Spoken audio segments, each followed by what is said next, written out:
Hello guys! Katatapos lang namin mag-rehearsal with Tita Grace, with the Mercado family. Excited na sila. Kain tayo guys ng durian.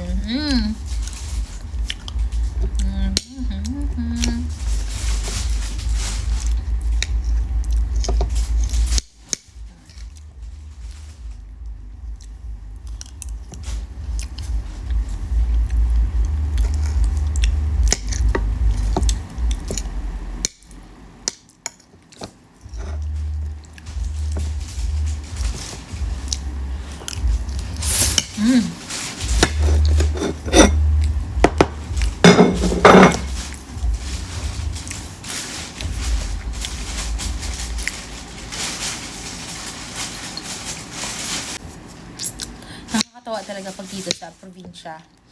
2 days before the event, nag-ready na talaga sila. As in, talagang planado na lahat. Unlike pag nasa Manila ka. For example, 5 or 6 p.m. ang event, no? So, magsiset up yan sila mga 8 o'clock, 8, 9, 10, 11 sa umaga. Tapos sa gabi, pack. Ang sarap guys. Durian time.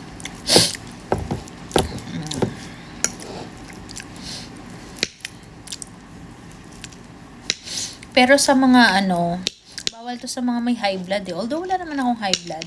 Pero bawal to sa mga may high blood ang durian. Iba lang yung amoy niya, pero pag kinain mo, sobrang sarap.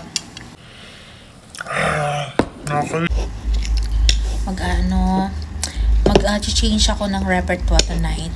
Kasi, nung kanina sa rehearsal, ang daming mga request, mga Shirley Bassey songs, mga Karen Carpenters. So, magdadagdag ako. So, magti-3 set ako bukas. So, di ako matutulog ngayong gabi. Mag-practice ng mga requests. Diamonds are forever. Mga ganun. All finger. Na na na. Baba. I have nothing. Ano ba yung yung mga request niya? Basta mga ganun. There's a kind of hush.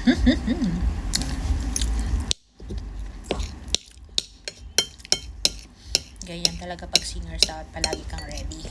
Marami ka palaging na bala songs.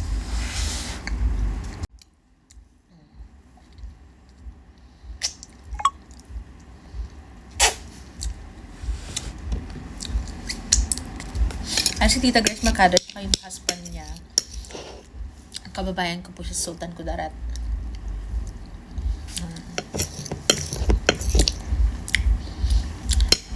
Kaya sobrang talaga. Maliit lang ng mundo, no?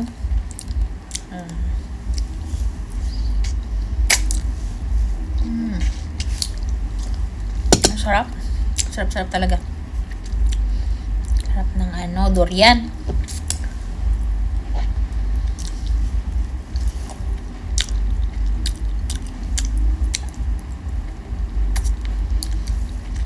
Gusto ko sana maligo ngayong gabi, kaso baka kasi sipunin ako, ubuhin ako, mamalat ako ba?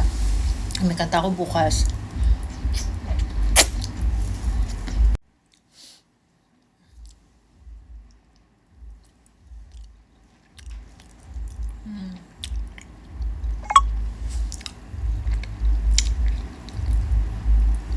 Sarap sana maligo sa swimming pool. Hindi pwede.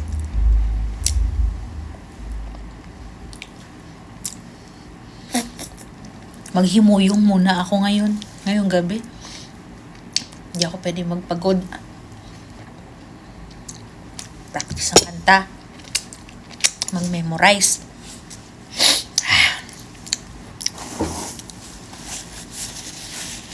Mag-focus. Kasi pag hindi focus na yung maka-memorize ng kanta.